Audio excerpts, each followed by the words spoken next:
In the biting grip of a relentless Montana winter, where the snow fell like a shroud over the endless plains and the wind howled with the fury of forgotten spirits, a lone Apache woman named Iona knelt before the rugged frontiersman, her dark eyes wide with desperation as the frost clung to her tattered shawl like cruel diamonds.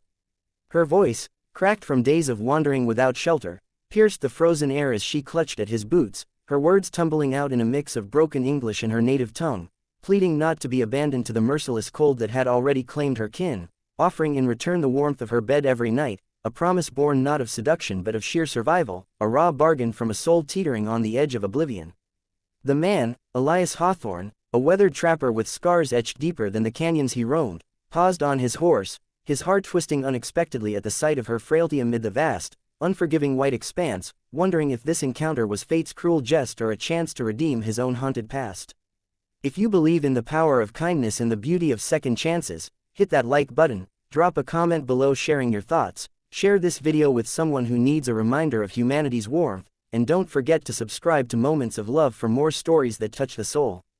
Elias had come to these northern territories years ago, fleeing the ghosts of a civil war that had left him hollow, his hands stained with memories of battles fought under divided flags, where brother turned against brother and mercy was a luxury few could afford.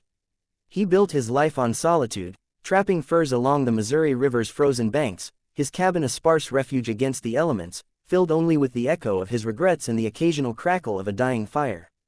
The Apache people were strangers to him, tales whispered around campfires of fierce warriors displaced by the encroaching rails and settlements, their lands carved up like spoils of war. But Iona was no warrior, she was a survivor of a raided village far to the south, driven north by pursuers and starvation, her family scattered or lost to the bullets and diseases that followed the white man's advance.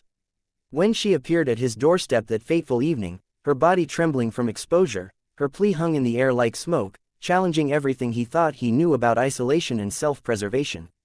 He could have ridden away, leaving her to the wolves that prowled the night, but something in her eyes, perhaps the reflection of his own loneliness, stayed his hand, and against his better judgment, he dismounted, leading her inside where the fire's glow began to thaw not just her limbs but the barriers between them.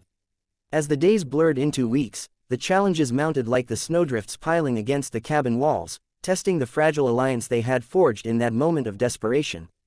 Iona's presence disrupted Elias's routine, her unfamiliar ways clashing with his stoic habits. She spoke little at first, her silence a shield against the pain of her uprooted life, but in the quiet hours by the hearth, she shared fragments of her story, the raid that stole her husband and child, the endless trek through deserts and mountains, evading soldiers who saw her people as obstacles to progress.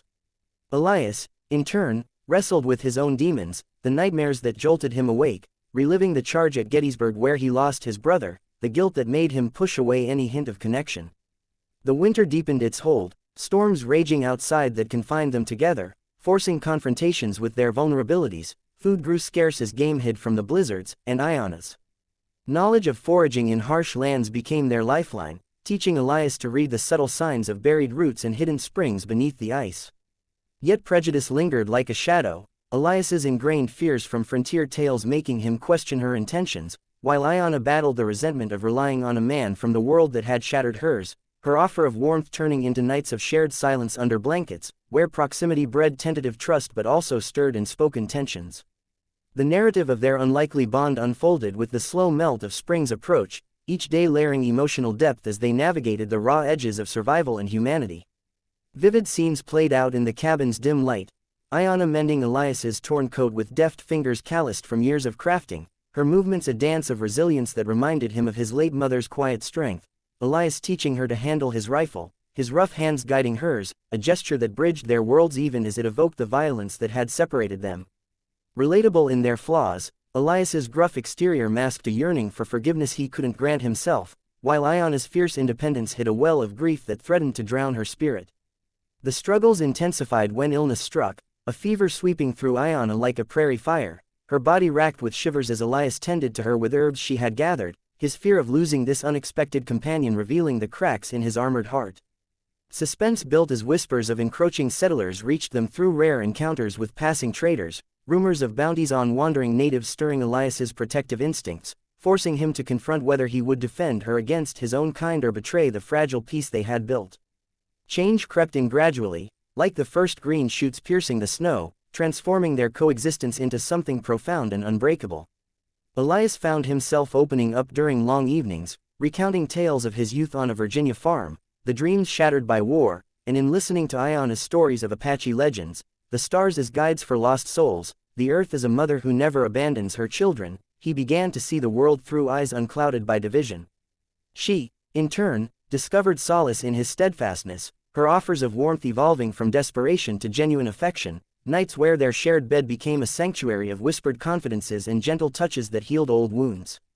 The pace of their journey mirrored the seasons, rhythm, steady and immersive, allowing emotions to swell without rush, the heart-pounding fear during a wolf attack where they fought side by side, backs pressed together in the swirling snow, the tender relief when Ayana recovered from her fever, her hands seeking his ingratitude, the building suspense as a posse of ranchers appeared on the horizon, drawn by tales of a savage woman in the area, testing Elias's loyalty in a standoff that could shatter everything. As the thaw finally broke winter's siege, revealing rivers swollen with renewal, the climax arrived in a storm of confrontation and revelation, where Elias stood firm against the intruders, his rifle raised not in aggression but in defense of the life he had come to cherish, declaring in a voice steady with newfound purpose that Ayana was no threat but a part of his world now, her presence the warmth that had melted his frozen soul. The men backed down, perhaps sensing the conviction in his eyes or moved by the sight of Ayana emerging from the cabin, her posture proud despite the fear, but the true change had already taken root within them both, Elias shedding the weight of his past, embracing a future intertwined with hers, and Ayana finding not just shelter but a home in the heart of a man who had once been a stranger. Their story culminated in a quiet vow under the emerging stars, a commitment to forge ahead together, wandering no more but building a life on the fringes where cultures blended like the merging of rivers, inspiring a sense of hope that even in the harshest landscapes, compassion could bloom into enduring love. If this story of desperation turning to devotion has touched your heart, reminding you of the fragile beauty in human connections, please like, comment, and subscribe to keep these tales alive. Your engagement means the world.